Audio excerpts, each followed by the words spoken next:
창세기 26장 12절로 봉독하겠습니다.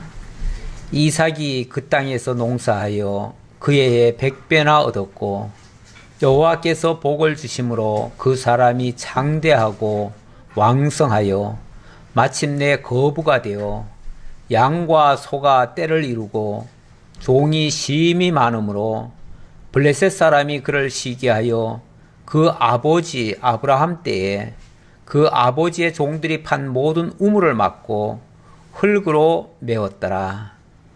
아비멜렉이 이삭에게 이르되 네가 우리보다 크게 강성한즉 우리를 떠나라. 16절까지 봉독해 드렸습니다. 지난 주간에 이삭의 두 아들 야곱과 에서 이야기가 나왔지요. 그 중에 에서가 장자의 명분을 가볍게 여겼다, 이런 말씀이 있었습니다. 한마디로 장자의 명분의 가치를 몰랐던 거죠. 그래서 팥죽 한 그릇에 팔아넘기는 이런 정말 망령된 행실을 하였다라고 고발을 하였습니다. 그리고 아버지 이삭 이야기로 넘어왔는데요.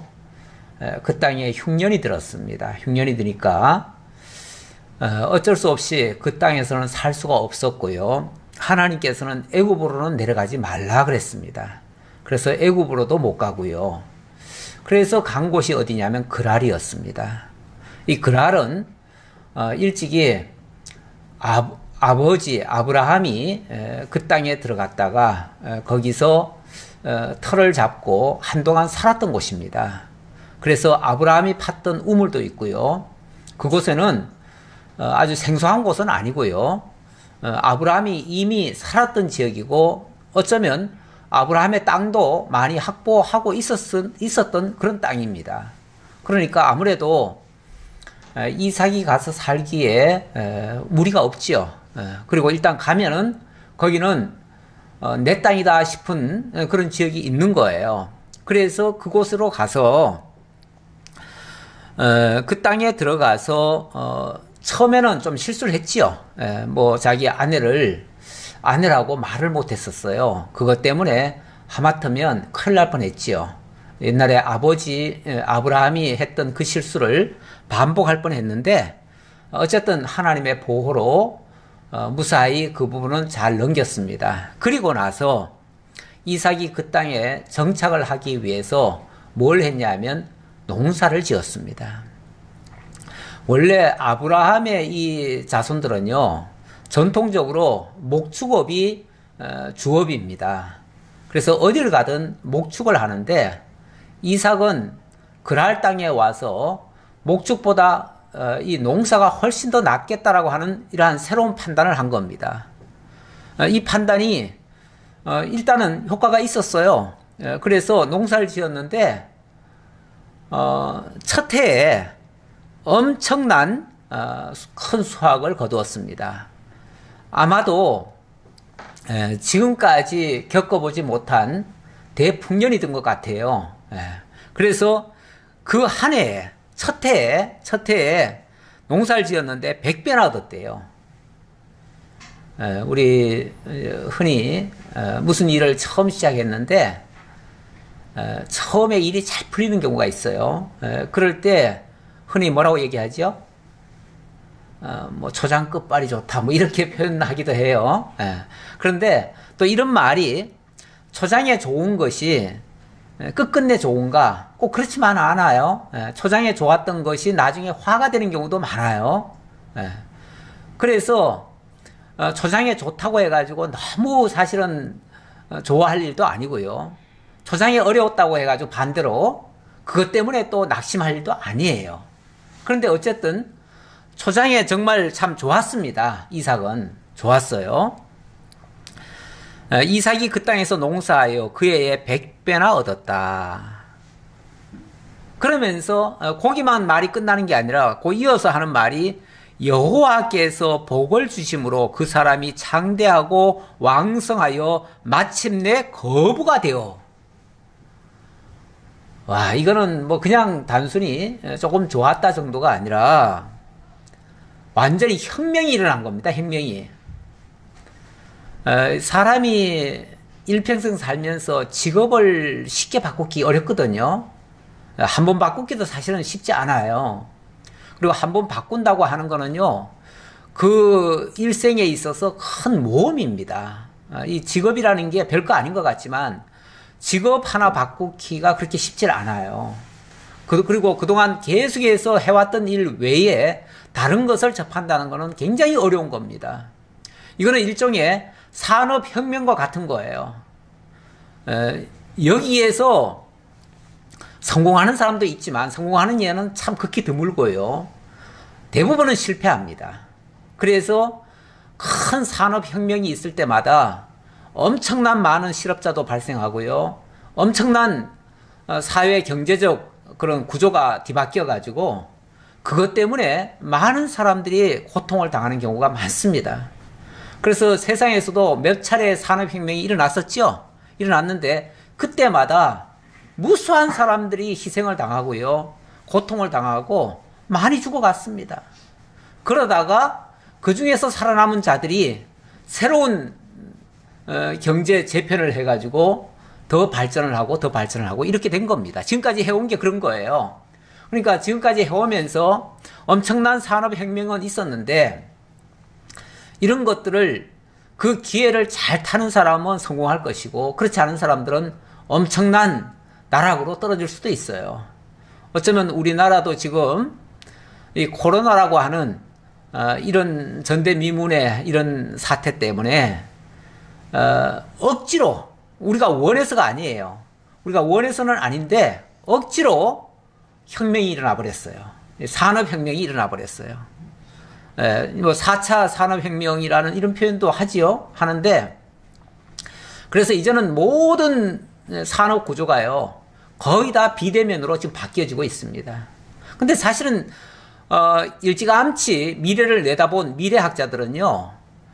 조만간 이런 일이 발생할 거다. 이런 코로나는 떠나서 코로나와 상관없이 앞으로 산업 구조는 이렇게 바뀔 것이다. 그렇게 4차 혁명으로 바뀌면 그때는 모든 것이 다 비대면으로 바뀔 것이다. 다 온라인으로 바뀔 것이다. 그리고 뭐 1인 가구도 많이 늘어날 것이다. 뭐 이런 것들이 다 예측이 됐던 거예요. 예측이 됐었고 지난번 대통령 선거할 때도 선거 후보자들마다 전부 다 4차 혁명을 얘기를 했어요.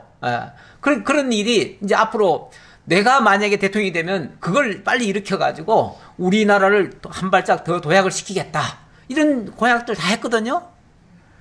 그런데 뭐 자기가 하려고 한 게 아니고 세상이 그렇게 만들어져 버렸어요. 그냥 나도 모르게 해버렸어요. 그래가지고 이제는 뭐 저 아프리카 오지까지도 다 혁명이 일어나 버렸어요. 그래가지고 온통 전 세계가 다 비대면 산업으로 바뀌어버리고 이렇게 되어버렸는데 이거를 일찌감치 내다보고 거기에 대해서 조금이라도 준비했던 사람들은 이번에 사실은 대박이 난 겁니다. 엄청나게 대박이 나버렸어요. 예. 이번에 어떤 미국에서 CES인가 그 가전 쇼를 했는데 그 쇼가 이번에 비대면으로 어쩔 수 없이 비대면으로 해가지고 이번에 제대로 못할 거다라고 생각했는데 비대면으로 하는 바람에요. 옛날에는 직접 오면은 그저 기껏해야 몇만 명 정도 참가할 인원들이 이번에는 막 수백만 명이 참가했대요. 비대면으로. 그래가지고 진짜 아프리카 구석구석까지도 다 참가를 했대요. 그래가지고 뭐 300 몇 배가 늘어났대요. 전 세계적으로 이것이 진짜 혁명이 또 일어난 거예요. 그런 것도. 뭐 이 사소한 거 하나까지라도 여기에 대해서 진짜 미리 준비했던 사람들은 전부 다 이번에 대박이 난 거예요. 그래서 기업들 중에서도 일부 기업은 엄청나게 이번 기회에 흥왕했습니다. 그런데 그걸 대비 못했던 사람들에게는 엄청난 충격이고 이거 헤어나올 방법을 지금 못 찾고 있어요. 그것 때문에 다 죽겠다고 지금 아우성이에요.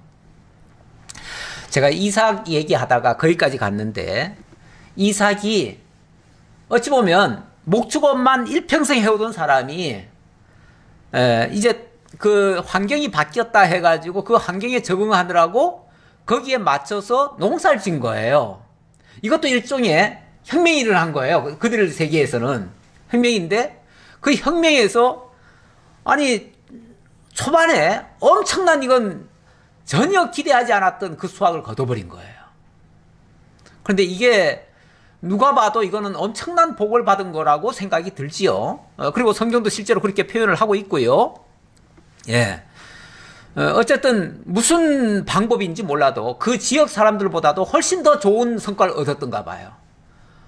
이건 뭐 완전히 초짜가 아마 남들은 해오던 방식대로 했을 텐데 이 사람은 초짜라서 전혀 그 방법도 모르고 그냥 자기 생각대로 한 것 같은데 그게 대박이 나버린 거예요. 사실 이런 일은 쉽지 않거든요. 이건 지금 무슨 역사인지 모르겠어요. 그런데 하나님의 역사라고 밖에는 말할 수 없죠. 예. 어쨌든 하나님이 어떤 지혜를 주셨는지 갑자기 농사할 마음을 들었고 농사도 딴 사람들 전통적으로 해오던 방식이 아닌 새로운 방식으로 했는데 그게 성공을 거둔 거예요. 그래가지고 어쨌든 그해 100배나 얻었대요. 딴 사람에 비해서 100배나 얻은 것 같아요. 그러니까 졸지에 이거는 어마어마한 부를 얻게 된 겁니다. 이거를 본문에서는 여호와께서 복을 주심으로 이렇게 얘기를 합니다. 여호와께서 복을 주심으로. 여호와께서 복을 주셨다고 하니까 어쨌든 그런 방법이든 그런 생각이든 어쨌든 모든 것이 다 하나님으로 말미암아 이루어진 건 틀림없어요. 그렇죠? 그렇다면 하나님께서 뭔가 지혜를 주신 거예요. 그래서 남들이 생각 못한 어떤 방식을 한 거예요. 그랬는데 그게 결국은 성공이 된 거예요. 거기까지는 동의가 되죠? 네, 어쨌든 그렇게 된 거예요. 자, 그러다 보니까 이게 뭐 어느 정도라야 표시가 안 나지요. 너무 갑자기 부여해지면요. 표시가 납니다. 겉으로도. 표시가 나고 숨길 수가 없어요. 그러니까 모든 사람들에게 알려질 수밖에 없어요. 근데 모든 사람들에게 자기들보다 이제 갓 들어온 사람이 훨씬 더 잘 됐다. 훨씬 더 부유하게 됐다. 그러면요. 부러움도 되고요. 처음에는 부러움이 되겠지요. 그래서 그 사람을 본받고 싶기도 하겠지요. 그런데 이게 도가 지나치면요. 거기서 그치는 게 아니라 시기, 질투가 발생하게 되어집니다. 도대체 저놈이 무슨 방법을 쓴 거야? 무슨 반칙 쓴 거 아니야? 뭐 이렇게도 할 수 있고요. 저 친구는 우리 곁에 놔뒀다가는 앞으로 우리의 위협 세력이 되겠는데? 그래서 이제 경계를 하게 되죠. 경계를 하게 되어지면요. 그 다음부터는 그 사람이 하는 모든 일들이 수상하게 보여요. 그러니까 방해하기 시작하고요. 시비를 걸게 되고요. 뭐든지 부딪히게 되어져요. 부딪히면 이제 싸움이 되잖아요. 싸움이 되면 같이 못 사는 거죠. 이렇게 돼서 결국은 하나님이 주신 이 복이라고 하는 모습이 갑자기 화로 바뀌어집니다. 화로 바뀌어져요. 그래서 세상에서 이렇게 너무 잘 되는 모습도요. 남들에게 시기의 대상이 될 수도 있어요. 우리나라 사람들 특히 그런 게 많죠. 그건 사실 우리나라만 그런 게 아니라 전 세계가 다 마찬가지예요. 누구든지 정말 사촌이 땅을 사면 배가 아파요. 그리고 남들이 우리보다 더 잘 되면요. 괜히 뭔가 수상하게 여기고요. 의심하게 되고요. 그렇게 해서 시비를 걸 수밖에 없어요. 그래서 부자들 쳐놓고 존경받는 부자가 별로 없잖아요. 부자들은 대부분 시기 질투의 대상이 돼요. 원칙은 그렇게 하면 안 되는 건데 어쨌든 세상은 그래요. 그게 뭐 사람의 마음인 걸 어떡하겠어요. 자, 그렇게 해서 그 사람이 창대하고 왕성하여 마침내 거부가 되어 양과 소가 떼를 이루고 종이 심이 많으므로 블레셋 사람이 그를 시기하여 그 아버지 아브라함 때 그 아버지의 종들이 판 모든 우물을 막고 흙으로 메웠더라. 괜히 시비를 거는 거예요. 뭐 트집거리, 원래 트집이라고 하는 건요, 잡으려면 얼마든지 잡습니다. 네가 왜 이 남의 땅에 들어왔느냐, 이거부터 시작해가지고 왜 이런 짓을 했느냐? 농사를 지으려면 곱게 농사를 지을 것이지 뭐 이런 방식을 쓰냐? 뭐 예를 들어서 조금 달리 했을 거 아니에요. 그러면은 그 달리 한 것도 다 시비거리예요. 예. 자고난 자기네들한테 말 안 하고 했다는 것도 다 시비거리고요. 뭐 자기 허락 없이 했다는 것도 다 시비거리고요. 뭐 시비 걸려면 얼마든지 시비가 되지요. 시비 걸고 만약에 거기에서 나 잘못한 거 없는데 그러면은 이제 막 싸우자는 거죠. 예, 싸우자는 거죠. 그래서 싸우면은 누가 피해가 가요? 아무래도 그 원주민보다는 뜨내기가 피해 받을 수밖에 없어요. 그래서 우리나라도 가끔씩 보면은 도해지서 살기 어렵다고 저 지방 내려가시는 분들이 있어요. 근데 지방 내려가시는 분들이 서울에서 아주 단단히 준비하고 갑니다. 가가지고 거기 가서 기존 하던 방식대로 해서는 안 된다는 걸 알아요. 그러니까 여기서 첨단으로 배운 방식으로 가서 합니다. 그래서 농사를 짓더라도 첨단, 과학적인 그런 방식으로 뭔가를 해요. 그러면 그 지역 사람들보다 훨씬 더 잘 될 수 있어요. 더 잘 되는데 그런 게 그 지역 사람들한테는 또 꼴보기 싫어요. 그 지역 사람들은 절대 그런 거 용납을 안 합니다, 또. 그리고 그래서 어떤 시비가 걸리더라도 최소한 몇 년간은요, 죽어 지내야 돼요. 그리고 하자는 대로 다 해줘야 돼. 안 그랬다가는요, 바로 거기서 쫓겨납니다. 그 지방 시골 분들이라고 다 착한 분들만 있는 건 아니에요. 그분들도 이해관계가 없을 때는 다 착해요. 근데 이해관계가 걸리면요, 그때는 사생결단으로 나옵니다. 그래서 이 블레셋 사람들이 그를 시기해서 결국은 자꾸 시비 걸다가 어디까지 갔냐면 모든 우물을 다 막아버렸대요. 아브라함이 팠던 우물인데, 그리고 아브라함이 이미 과거에 확보해놨던 땅인데 그 땅에 들어와가지고 시비를 거는 거예요.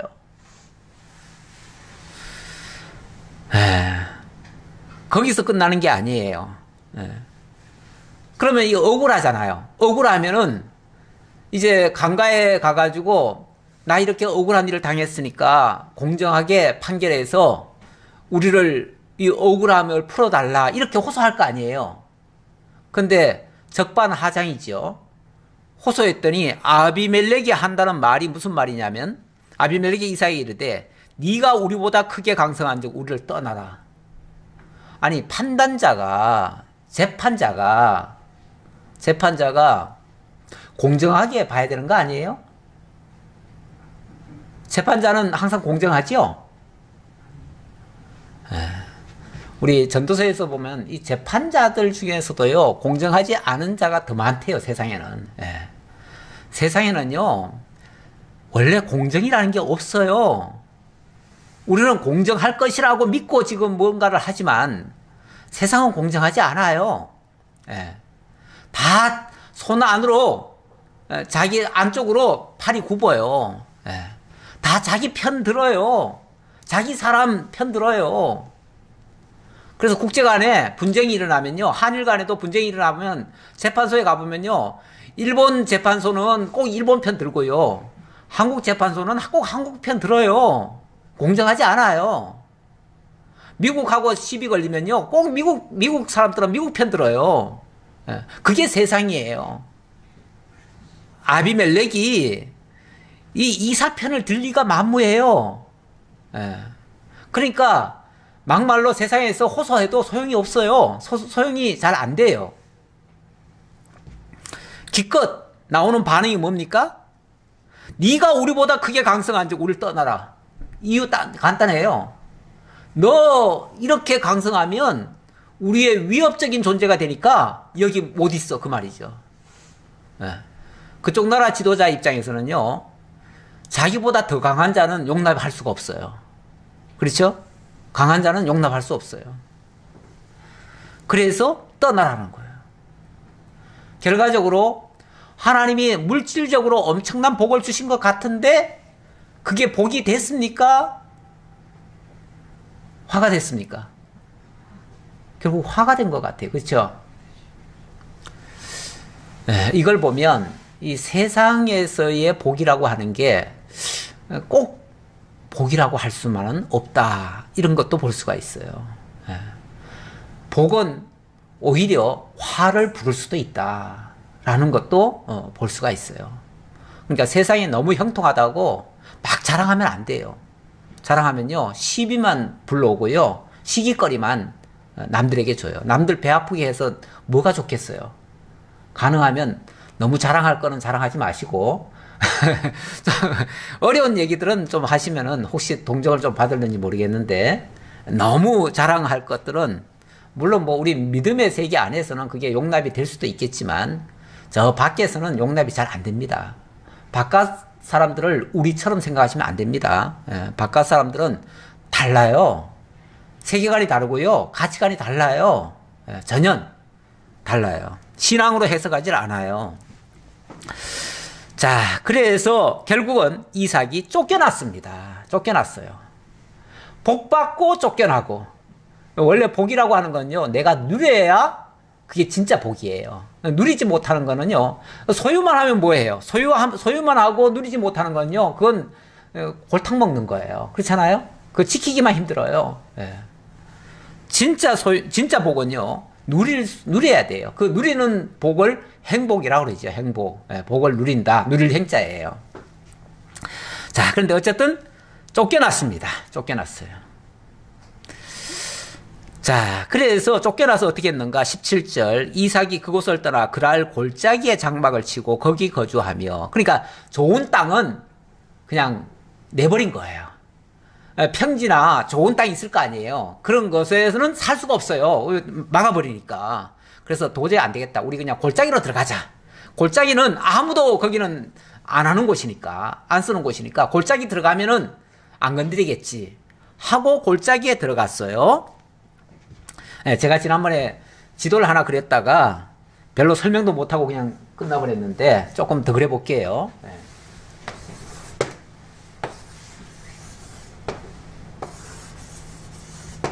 예, 브엘 라이로이가 여기쯤이라고 그랬지요. 예, 이쪽에 네게부 사막이 있고요. 예, 브엘 라이로이. 그리고 그랄 땅은 여기쯤입니다. 그랄 땅인데 여기서 쫓겨났어요. 어디로 쫓겨났느냐? 골짜기로. 그랄 골짜기로. 예, 골짜기입니다. 골짜기로 쫓겨났어요. 쫓겨났는데 18절에 보니까 그 아버지 아브라함 때 팠던 우물들을 다시 팠으니 이는 아브라함이 죽은 후에 블레셋 사람이 그 우물들을 메웠습니다. 이삭이 그 우물들의 이름을 그의 아버지가 부르던 이름으로 불렀더라. 그런데 이 골짜기에도 아마 어쩌보면 아버지 이삭이 갔던 길을 같이 걷는 것 같아요. 그렇죠? 예. 왜냐하면 아버지 아브라함도 이 골짜기에 와서 또 샘을 팠었대요. 그러고 보니까 아버지가 갔던 그 길을 따라가는 것 같아요. 그런데 어쨌든 골짜기로 왔어요. 근데 여기서도 보니까 거기 우물을 블레셋 사람들이 진작에 메웠었대요. 그래서 그걸 다시 팠대요. 참 우리는 아무 데나 가도 그냥 물이 나오니까 이런 걱정은 안 하는데, 이 사람들은 가는 곳곳마다 제일 먼저 하는 일이 우물부터 파야 돼요. 물이 없으니까. 참 이 지역 사람들도 힘들어요. 사실 살기가 힘들어요. 예. 근데 어쨌든 우물을 다시 팠대요. 그리고 아버지가 부르던 이름으로 불렀대요. 이삭의 종들이 골짜기를 파서 샘 근을 얻었더니 그랄 목자들이 이삭의 목자와 다투어 이르되 이 물은 우리의 것이라 하며 이삭이 그 다툼으로 말미암아 그 우물 이름을 에색이라 하였으며, 에색이란 말은 다툼이다 라는 뜻이에요. 근데 여기 와서 아버지의 우물을 블레셋 사람들이 메꿨었는데 이 사람들이 다시 팠어요. 팠는데 판 거를 와가지고 또 시비를 거는 거예요. 여기도 우리 땅인데 왜 너들이 땅을 파냐 이렇게 하는 거죠. 그러면서 시비를 거니까 결국은 우물은 팠지만 먹을 수 없는 우물이에요. 그 물 먹다가는 전쟁이 날 판이에요.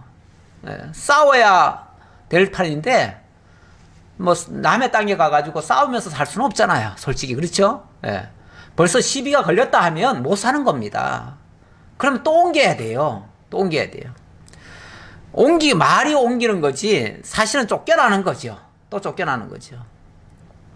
그래서 거기서 다시 옮겨갑니다. 옮겨가는데 또 다른 우물을 팠더니 그들이 또 다툼으로 그 이름을 신나라 하였으며, 이번에는 그 신나라 그랬는데, 신나라는 말은 대적이란 뜻이에요.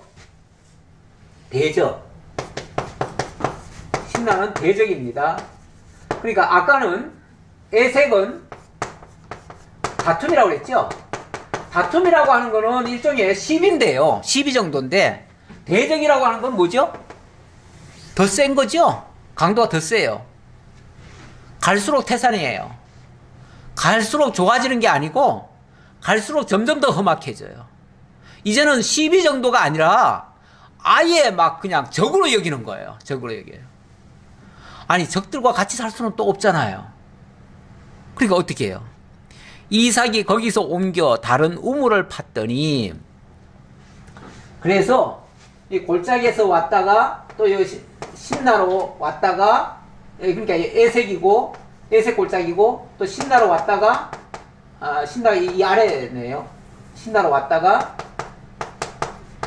그 다음에 또 옮겼어요. 어디로 옮겼냐면 르호봇이라고 하는 곳으로 옮겼어요. 물론 르호봇이라는 이름도 뭐 처음부터 생긴 이름은 아니고요.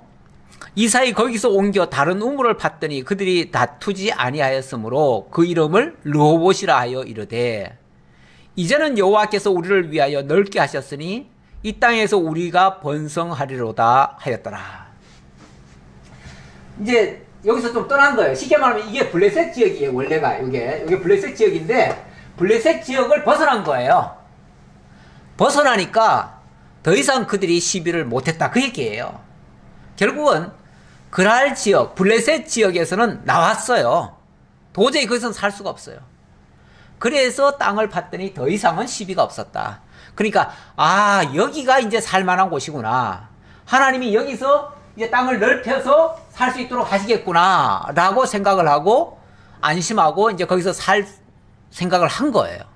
했는데 23절에 보니까 이삭이 거기서부터 브엘세바로 올라갔더니, 이렇게 얘기하네요. 브엘세바로 올라갔더니, 브엘세바가 이쪽입니다. 여기가 브엘세바예요. 브엘세바로 또 올라갔대요.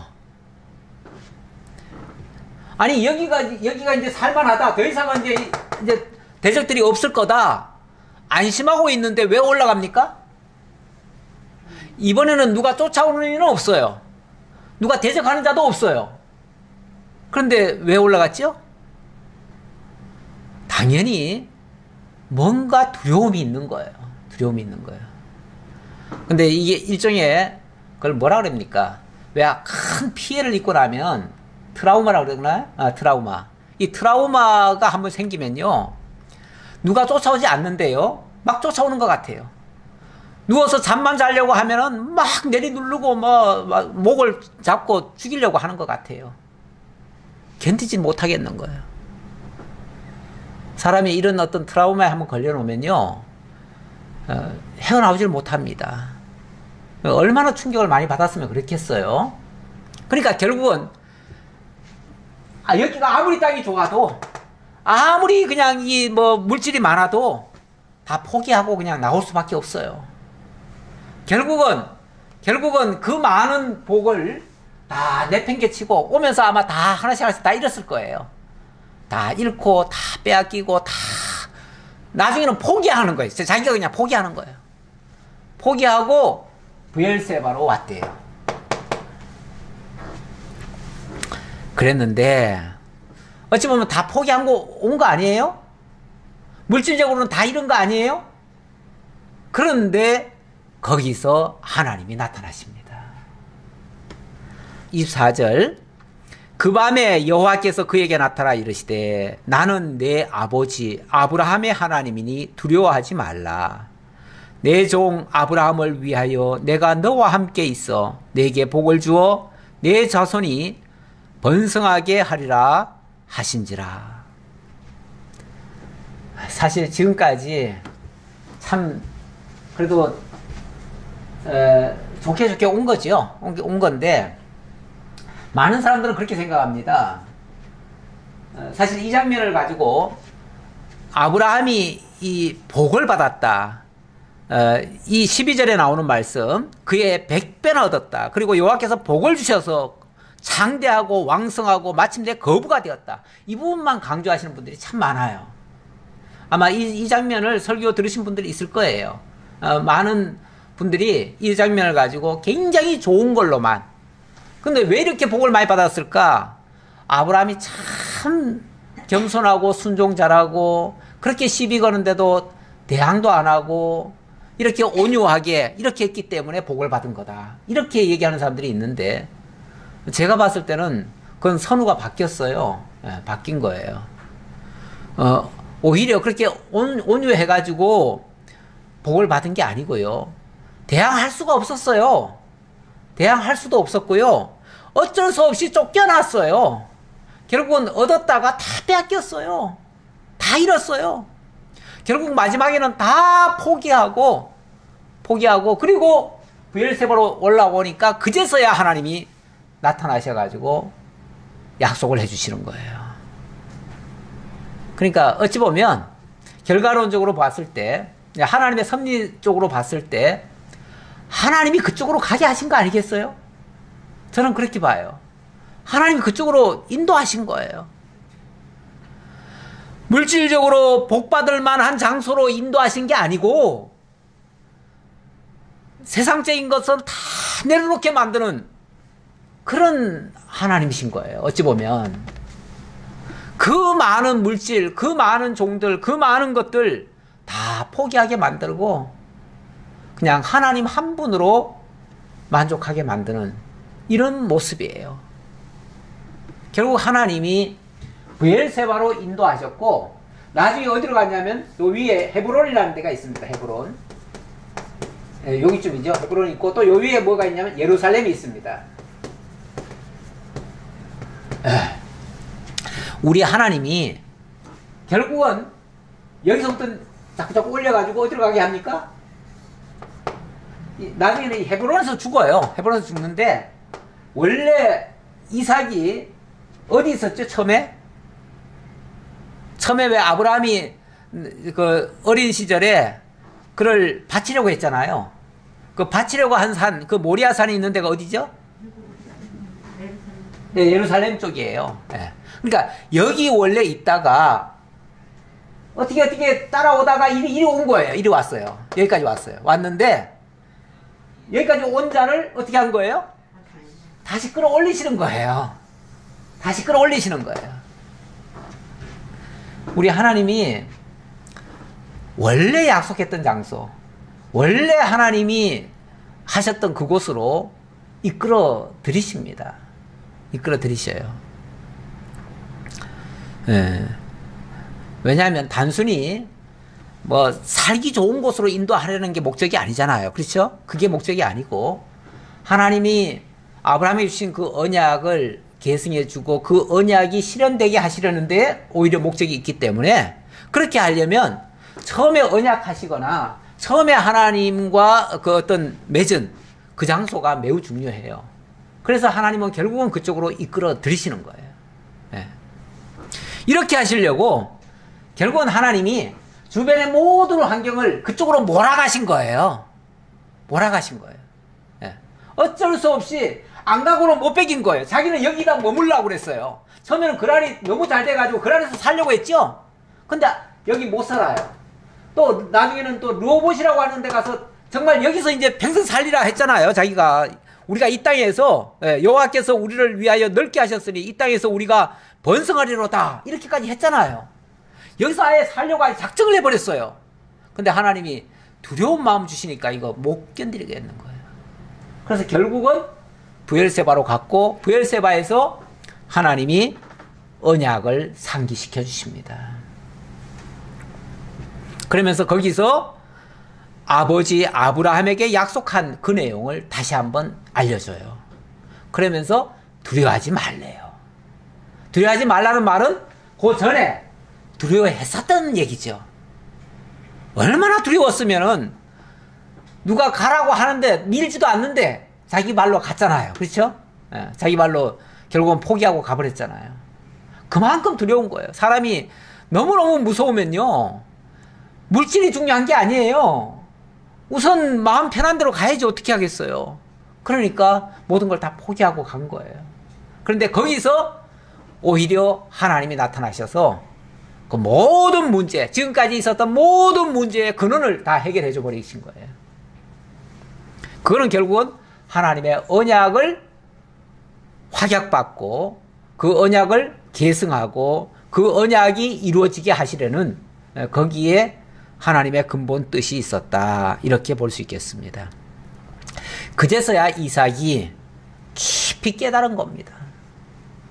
아, 이게 하나님이 결국은 나로 하여금 이렇게 당신의 언약을 주시려고 나를 이쪽으로 인도하셨구나 라는 걸 깨달은 겁니다. 그래서 뭘 합니까? 25절에 이삭이 그곳에 제단을 쌓고 여호와의 이름을 부르며 거기 장막을 쳤더니, 이렇게 말합니다. 예, 거기 장막을 쳤다는 말은 거기 이제 눌러 앉으려고 이제 작정을 한 거죠. 예, 그리고 거기서 이제 제단을 쌓고 하나님 앞에 감사도 돌리고요. 그랬는데 거기서 무슨 일도 있어요? 이삭의 종들이 거기서도 우물을 팠더라. 거기서도 우물을 팠더라. 예. 거기서 우물을 팠더니 또 우물이 솟구쳤어요. 그런데 원래 아무데나 우물 파면 우물 나옵니까? 원래 이 지역은요, 아무데나 물 판다고 물이 나오지 않아요. 안 나와요. 그래가지고 여기 팠는데 안 나오고 저기 팠는데 안 나와가지고 또 어디를 팠더니 거기서 나왔더라, 이런 말씀도 있어요. 예. 그러니까 그만큼 우물 하나 판다는 게 굉장히 어려워요. 어려운데 지금 브엘세바로 간 다음에 거기서 하나님이 나타나시고 거기서 제단을 쌓고 거기서 우물이 또 터진 거예요. 하나님이 이제 모든 문제를 다 해결해 주신 거예요. 네. 육적인 문제까지도 해결해 주신 거예요. 해결해 주시고, 당연히 이렇게 되어지면 할렐루야, 하나님 앞에 뭐 하겠어요? 찬양 돌리겠죠. 진짜 여기서 제대로 깨닫고 하나님 찬양을 한 겁니다. 하나님의 언약도 깨닫고 하나님의 보호하심도 깨닫고 하나님의 인도하심도 깨닫고, 그리고 하나님이 이제 여기서 이제 안심하고 살 수 있게 해주셨구나 해서 정말 감사의 기도와 찬송을 하나님 앞에 돌렸을 거예요. 그 내용까지 자세히는 안 나와도 당연히 그렇습니다. 그리고 나니까 26절, 이제부터는 풀리기 시작합니다. 그렇죠? 지금까지는 꼬여왔는데 이제부터는 다 풀려요. 어떻게 풀리는가? 26절, 아비멜렉이 그 친구 아우삭과 군대 장관 비골과 더불어 그랄에서부터 이삭에게로 온지라. 왜 왔어요? 뭐 하러 와요? 지난번에 온 거는 뭐 때문에 왔지요? 내쫓으려고. 지난번에 내쫓으려고 대면을 했는데, 이번에는 아마 그때는 이삭이 호소를 하러 갔을 거예요. 제발 우리 좀 살려달라, 여기 좀 살 수 있게 해달라, 이렇게 했을 텐데 아주 매몰차게 내쳤잖아요. 떠나라 그랬잖아요. 그랬던 사람이 이번에는 친구 아우삭과 군대 장관 비골과 더불어 그랄에서부터 친히 왔어요. 뭐 하러요?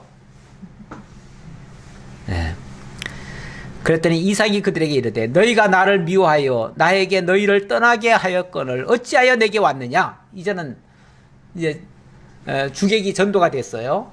전에는 나그네였는데 이제는 이삭이 주인이에요.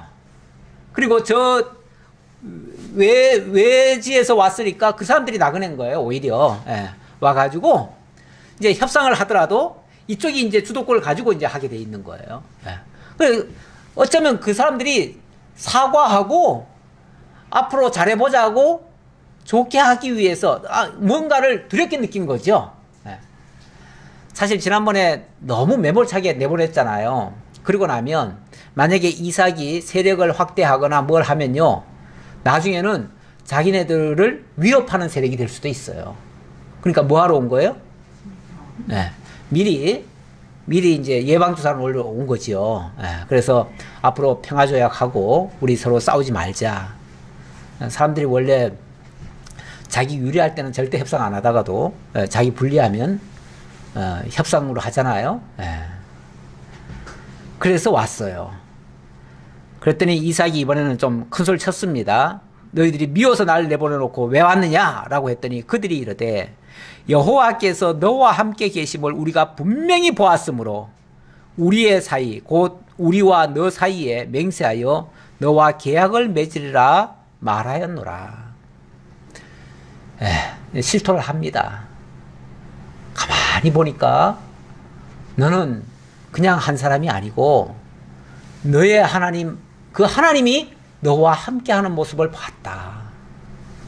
저 안 믿는 사람들이 우리 믿는 사람들을요 그냥 눈 흘겨보듯이 보는 것 같지만 때로는 아주 주의 깊게 봅니다. 정말 진짜 하나님이 계신가? 하나님이 있다면 저 사람들을 어떻게 하시는가? 정말 복 주는가? 나중에 복 주면 나도 믿어야지. 이런 사람도 있어요. 근데 별로 복도 못 받는 것 같고 그러면은 그렇지 뭐 하나님 있긴 어디 있어 이렇게 나와요. 그러니까 주의 깊게 본다는 거는 진짜 하나님이 그들과 함께하고 있는가를 보는 거예요. 혹시 있을 수도 있잖아요. 그렇죠? 그 안 믿는 사람들이 생각했을 때 진짜 하나님이 만약에 있으면 어떻게? 그러면 자기네들이 잘못하는 거잖아요. 그때는 그러면 저 사람이 잘 되는 걸 보면 나도 믿어야지 이럴 수도 있어요. 어쨌든 안 믿는 사람도 안 보는 것 같지만 다 보고 있다. 우리가 그래서 안 믿는 사람도 무조건 무시하는 게 아니고요. 그 사람들도 의식은 하고 있어야 돼요. 안 믿는 사람들이 우리를 어떻게 볼까? 나쁘게 보면 안 되잖아요. 그렇죠? 좋게 봐야죠.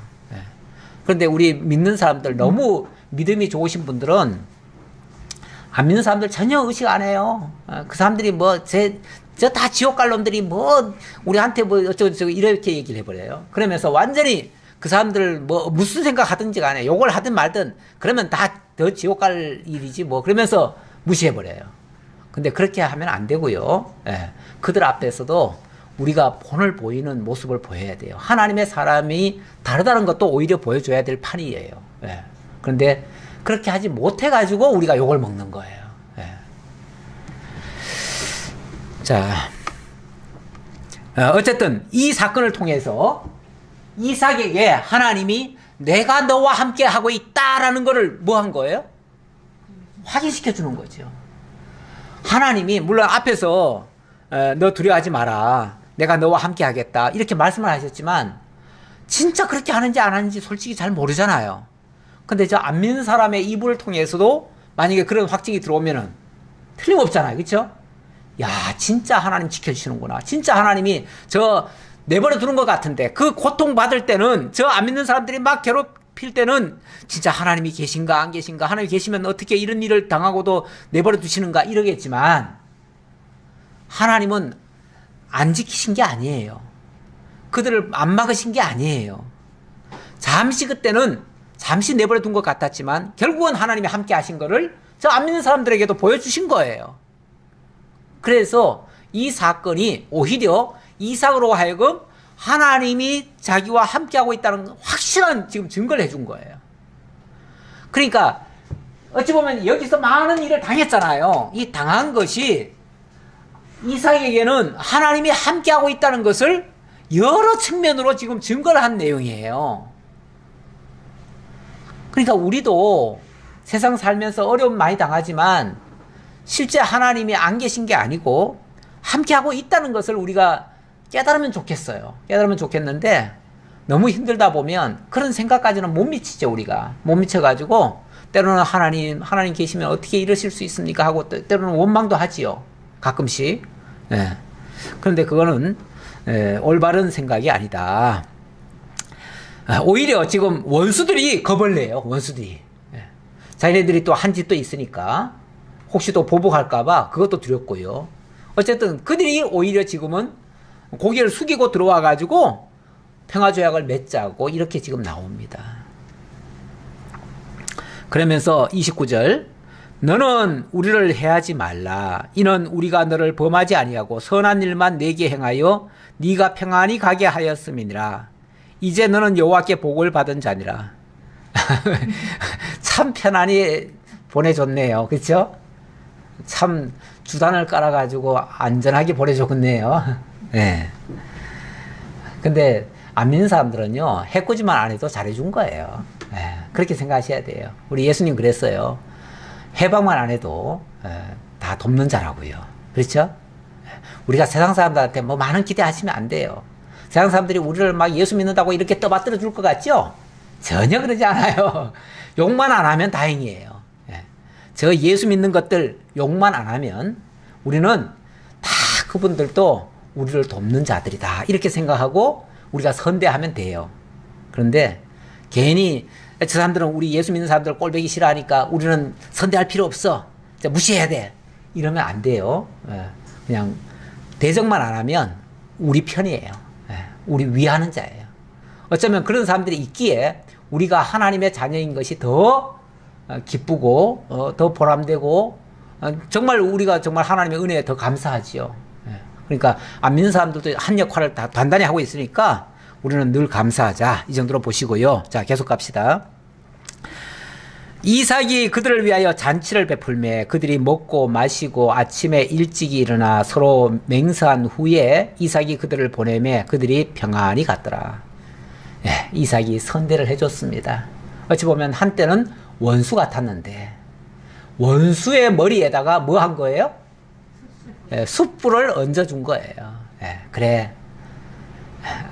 원래 옛날부터 미운 놈 떡 하나 더 주라 그러는 말도 있어요. 예, 안 믿는 사람들한테 더 잘해줘야 그냥 본전치기 정도라도 할 수 있어요. 예.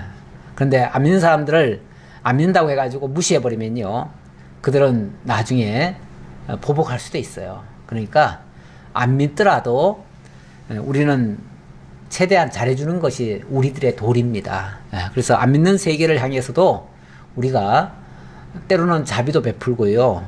우리가 할 수 있으면 선대를 하는 것이 좋습니다. 예. 이삭도 그런 면에서 선대를 한 겁니다. 뭐 꼭 좋아서가 아니라 그렇게 한 겁니다.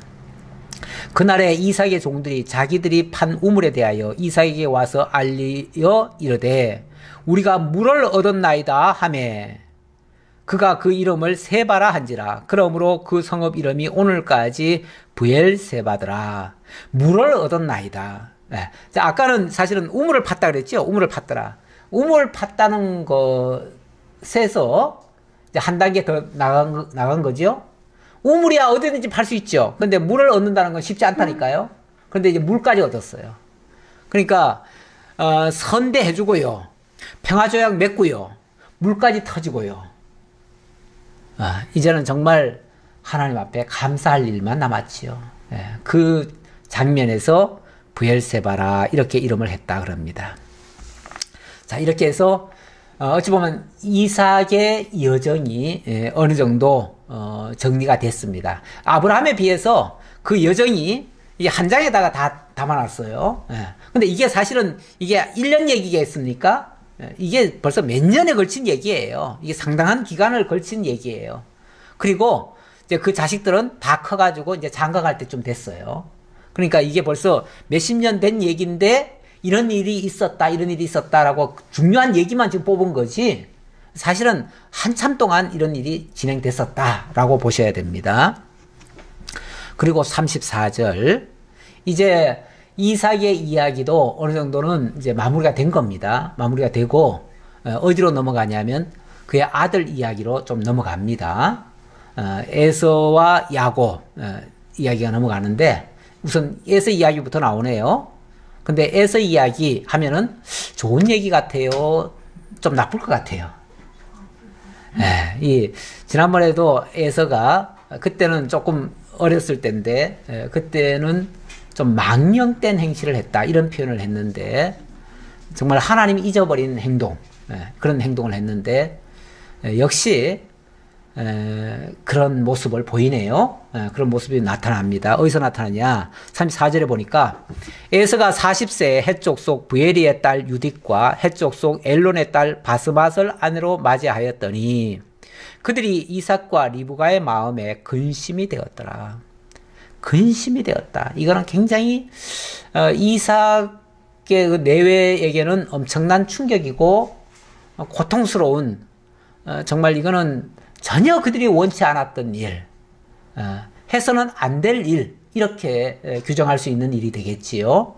그런 일을 맞이한 겁니다. 그래서 근심거리가 되었다. 그 말은 부모가 전혀 찬동하지 않는 일, 부모로서는 이해할 수도 없고 이해해서도 안 되는 일, 그런 일을 에서가 해버렸다. 근데 그게 이제 결혼 문제입니다. 결혼 문제인데, 뭐 그냥 세상적인 기준으로 보면 이게 뭐 그렇게 문제 되겠나 싶어요. 그렇죠? 다 결혼 정년기가 되면 뭐 짝을 만나서 결혼하면 되지 않느냐. 자기 좋아하는 대로 하면 되지. 뭐 그게 뭐 대수냐. 부모가 뭐 거기에 왈가왈부 할 거 뭐 있냐. 이럴 수 있는데, 지금 여기는 언약 자손이라고 하는 측면이 있어요. 언약 자손에게서는 있어서는 안 될 일이다. 이런 차원이에요. 그렇게 보셔야 돼요. 언약이라고 하는 거는 또 어디까지 가야 되냐면 근본까지 거슬러 올라가야 이 언약이라는 것이 또 설명이 되어져요. 그런데 어쨌든 이 근본까지 거슬러 올라가면 하나님께서 이 언약 자손을 보호하시고 그들을 지키시고 그들이 정결하도록 하나님께서 역사를 하실 거 아니에요? 그걸 지키기 위해서 하나님은 결혼까지도 관여를 하시는데, 그래서 지난번에 이삭이 결혼할 때 하나님이 어떻게 역사를 하셨느냐 하면 아브라함의 마음을 움직여 가지고 그 가나안 땅에도 많은 여자들이 있겠지만 가나안 여자들을 취하지 못하게 하셨어요. 그리고는 그 바단 아람까지 가가지고 하란 땅까지 가가지고 그 머나먼 길 가가지고 거기서 신부감을 구해오도록 했어요. 그러면서 하나님이 거기에 준비해 놓으셨다라는 말을 해주면서 거기서 만약에 준비 안 해놨으면 결혼 안 시켜도 좋다. 그만큼 하나님이 거기다가 준비해 놨다는 걸 확인하고, 그리고 거기다가 종을 보내가지고 그 힘들게 신부감을 데려온 거예요. 그래서 결혼을 시켰거든요. 그 자세한 그 내용은 잘 모르겠지만 어쨌든 하나님이 그렇게 해야만 된다고 하는 이 언약 자손에게는 그만큼 어떤 정결성이라든지 그런 것들이 보호가 돼야 된다는 것을 지금 설명을 한 거예요. 한 건데 지금 에서는 전혀 그런 거에 관심도 없었고요. 생각조차도 없었던 거예요. 그냥 내 좋아하는 여자 그냥 구하면 되지. 그래서 그냥 이웃에 있는 여자 데려다가 그냥 살아버린 거예요. 그것도 하나도 아니고 둘씩이나. 원래 하나님의 법에는요, 두 여자를 취하지 못하게 되어 있습니다. 물론 뭐 아브라함도 실수를 했지만은 그건 또 다른 측면이에요.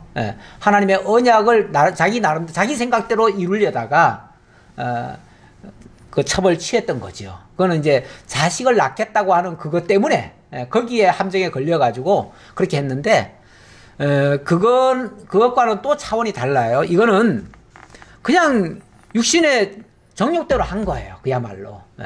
그렇게 해서 결혼을 해버리고 그 부모에게 어찌 보면 상의도 안 하고 부모의 뜻, 아마 부모에게 얘기를 했더라면 부모가 얘기를 했을 거예요. 나도 결혼할 때 이렇게 결혼을 했다. 할아버지 아브라함께서 이렇게 결혼을 하도록 하신 거다. 그러니까 우리도 만약 결혼을 하려면 이렇게 해야 된다라고 했을 거예요. 결과론적이지만은 나중에 야곱은 어떻게 됐죠? 야곱은 물론 지가 쫓겨가서 도망가서 거기 갔지만 도망가서 결혼을 했는데 어쨌든 거기 사람과 결혼을 하게 된 거죠. 이거는 하나님의 그 뜻에 맞게 결혼이 된 거예요. 결과적으로. 결론적으로 그렇게 된 거예요. 그러니까 가정은 어떻게 됐든 간에 하나님이 어쨌든 그렇게 몰아가든 어쨌든 역사는 그렇게 하셔요. 그래서 하나님의 뜻대로 된 건데 에서는 그렇지 않았다. 여기서 판이하게 다른 모습이 보여요. 앞으로 이런 모습은 더 많이 나올 거예요. 계속해서 한 사람은 어쨌든 믿음으로 연결이 되어지고 하나는 믿음과 관계없는 세속적이고 육정적인 그런 모습으로 나타날 거예요. 이렇게 해서 에서가 그 하나님의 뜻을 저버리고 부모의 그 교훈도 받지 아니하고 자기 마음대로 이렇게 했다라는 얘기까지 일단 말씀드리겠습니다. 오늘 거기까지 말씀드리고 다음 주에 27장으로 넘어가면 이제 본격적으로 이삭에게서 그 아들들에게로 뭔가 이렇게 넘어가는 그런 장면들이 나오게 됩니다. 그 장면이 어떻게 진행될지 기대를 가지고 또 확인해 보도록 하겠습니다. 기도하겠습니다. 아버지 하나님 감사합니다. 우리 하나님 하시는 일이 너무나 정교하고 그래서 과정적으로 보면 우리가 이해가 때로는 안 될 수도 있고 그것 때문에 많은 기도를 하게 되지만 또 결과론적으로 보면 하나님의 기쁘신 뜻대로 이루어졌음을 저희들이 알게 되어집니다. 그래서 그 사실을 알게 되어지면 과정도 역시 하나님의 인도하심이라고 저희들이 믿고 모든 일에 감사할 수 있습니다. 아버지 하나님, 저희들이 지금 이 땅에 살면서 여러 가지 외부적 환경으로 어려움을 겪고 있습니다. 코로나 때문에 경제적으로 또 어려움을 겪고 또 질병으로 인해서도 어려움을 겪고 있는 성도들이 있습니다. 아버지 하나님, 모든 것이 다 부자연스럽고 모든 것이 다 힘들지만 그래도 이 과정을 통해서 하나님은 궁극적으로 하나님의 기쁘신 뜻을 이루어 가신다는 걸 기억할 때 감사를 드립니다. 오히려 그 역사 속에서 하나님의 섭리를 발견하고 하나님의 은혜를 기억하고 하나님의 그 인도하심, 하나님의 우리를 인도해 가시는 왕되심을 인정하고 살아가는 저희 모두가 되게 하옵소서. 감사드리오며 예수님 이름으로 기도하옵나이다. 아멘.